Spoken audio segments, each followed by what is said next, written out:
Fala galera, boa noite, boa tarde, bom dia, seja lá o horário que você esteja me vendo. Eu venho nesse vídeo falar sobre o jogo entre Barcelona e Real Sociedad pelo Campeonato Espanhol, primeira rodada, abertura de La Liga. Barcelona venceu por 4-2, Barcelona foi escalado em 4-3-3. O jogo em si, por parte do Barcelona, foi muito bom no início. Sim, o primeiro tempo foi uma coisa assim muito boa, uma intensidade muito grande, o time pressionando muito bem, criando situações. Já no início, com poucos minutos, 2 minutos de jogo, já tinha finalizado mais de 2 vezes. O time realmente jogou com muita intensidade, jogo a poucos toques, muita qualidade individual, Frenkie de Jong, Piqué, Eric Garcia, time realmente muito consistente. Muito interessante, né? Depois da saída do Messi, muita gente questionava, olha, e agora o que será do clube, né? O que será do Barcelona? O Barcelona já não vivia grandes momentos, já nos últimos anos, mesmo com o Messi, e olha que o Messi ajudava muito em muitas situações. O time, sem o Messi, perde realmente uma peça, bom, talvez a mais importante do elenco, com certeza, né? E um dos jogadores mais importantes do mundo, se não for o melhor do mundo, né?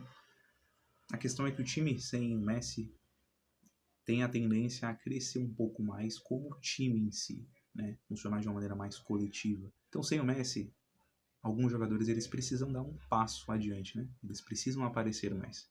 Não que eles não queriam antes, é que com o Messi talvez não fosse possível, né? Em algumas situações, alguns jogadores poderiam realmente ter rendido melhor, com certeza, mas esse não é o ponto aqui do vídeo. A questão é que sem o Messi o time pode funcionar um pouco melhor coletivamente e ganhar um aspecto que o time perdeu muito nos últimos anos, que é pressionar o adversário.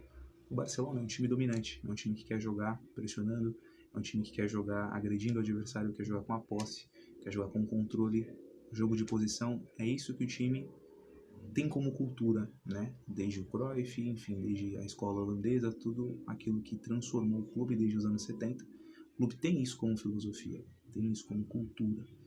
Então, tanto que os jogadores são formados no clube com essa cultura de jogo, com esse entendimento de jogo. Então, é assim que o time se porta, certo?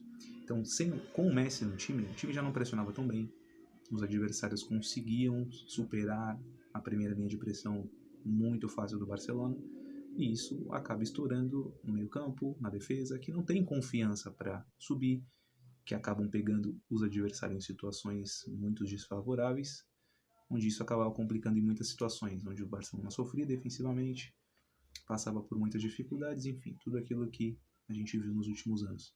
Claro que os problemas defensivos não passam só pelo Messi não pressionar, não é isso. Até porque o Messi, em algumas situações, ele ainda pressionava, ele ainda pressiona, tá? A questão é que o Messi ele não é esse jogador, né? Tá ali, sempre ativo, e hoje no futebol você precisa. É 11 contra 11, 11 defendem, 11 atacam, e é assim que funciona. O time precisa funcionar como essa engrenagem.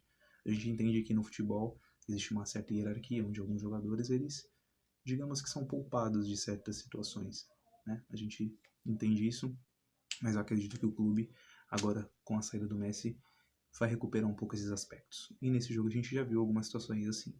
O time sem a bola defendeu num 4-5-1, onde o Griezmann e o Martin Braithwaite defendiam os dois lados, e o Depay, que jogou como um falso 9, ele atuava ali pelo centro, fazendo a pressão por ali. Quando o time tinha que pressionar no campo de ataque, porque a Sociedad é um time que ataca, é um time que também quer ter a posse, que jogou no 4-3-3 e joga no 4-3-3, né, habitualmente, o time pressionava de uma situação bem interessante. Inclusive, é uma forma que a gente não vê muito aqui no Brasil. Alguns clubes fazem, mas não são todos. O 4-3-3 do Barcelona foi com os três atacantes por dentro, né? Não foram com extremos abertos, até porque não é característica desses jogadores. Martin, Griezmann, eles não têm essa característica de pontas velozes, dribladores, que tem gol, né? Eles são jogadores que têm gol, têm velocidade, mas não é a principal característica deles, né? Eles jogam um pouco mais por dentro, eles centralizam um pouco mais. A questão é que houve muita movimentação, o Depay como falso 9 abria espaço para que eles pudessem atacar, sempre as costas ali fazendo movimentos por trás da defesa.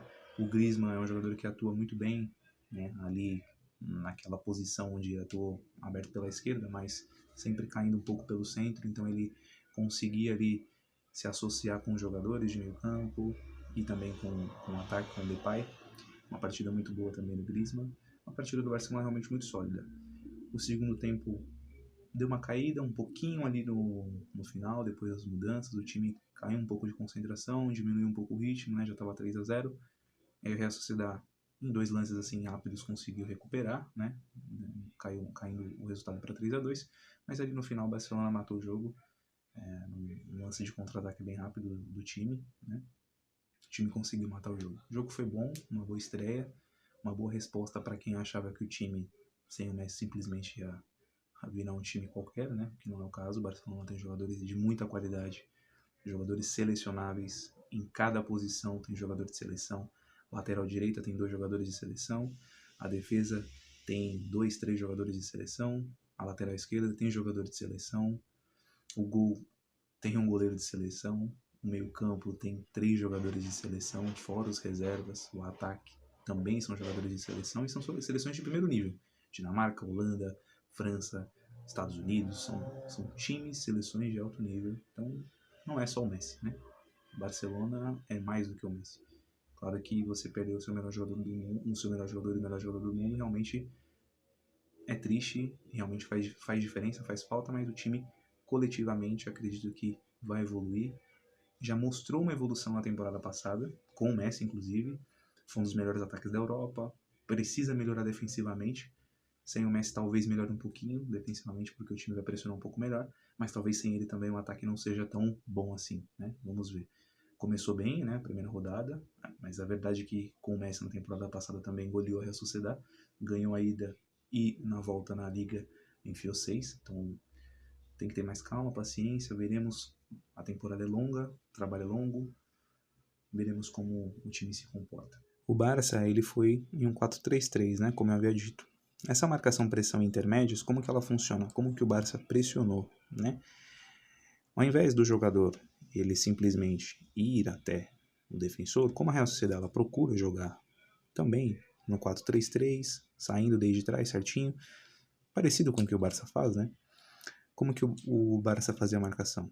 O Depay, ele era o responsável por adiantar a pressão, iniciar a pressão e pressionar um dos zagueiros, dependendo para onde o jogo ir. Por exemplo, vamos supor que o goleiro vai jogar com um zagueiro. O Depay orientava a pressão e o Griezmann, na zona intermédia, ele podia ficar pendente tanto do lateral como do zagueiro, caso o goleiro quisesse jogar com ele ali.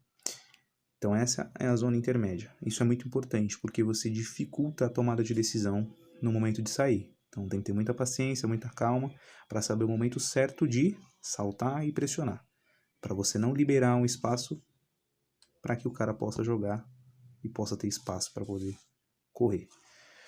Pedri, sempre no volante. Pedri sempre encostado no volante, Busquets e De Jong sempre com os interiores, com os meias. Os atacantes da Real Sociedad alargando o campo e jogando sempre nas costas da defesa, mas o time sempre tentava construir saindo, mas no primeiro tempo principalmente não teve muito sucesso. Quando o Barcelona precisou defender no próprio campo, o time defendia assim, com Martin e Griezmann pelos lados, fechando a linha de defesa e ajudando na recomposição, com o Memphis mais liberado, procurando pressionar ali o volante e os zagueiros também. Uma coisa interessante na saída de jogo do Barça era que isso é algo que já vem da última temporada, né? Claro, quando o time não jogava com 3 zagueiros mesmo, né? É a saída com 3. Isso o Barça, ele basicamente sempre teve, né? É algo que também é quase comum no futebol mundial. Só que essa saída com 3, ela hora é com Busquets pelo centro, hora pode ser o Busquets pelo lado. Teve alguns momentos que foi o lateral, Alba ou o Serginho Deste, dependendo da situação do jogo. Às vezes o time já estava no próprio campo adversário, o próprio De Jong fazia essa terceira opção. Então o time ele variava muito esse tipo de situação. E é uma coisa que você vê que os jogadores já entendem, né, os mecanismos. Então quando um não tá, quando não é o Busquets é o De Jong, quando não é o De Jong é o Alba, quando não é o Alba é o Deste, quando não é o Deste, enfim, assim vai alternando, né? Se você gostou desse vídeo, deixa seu like, compartilha esse vídeo, comenta também para ajudar meu trabalho. Valeu e até uma próxima.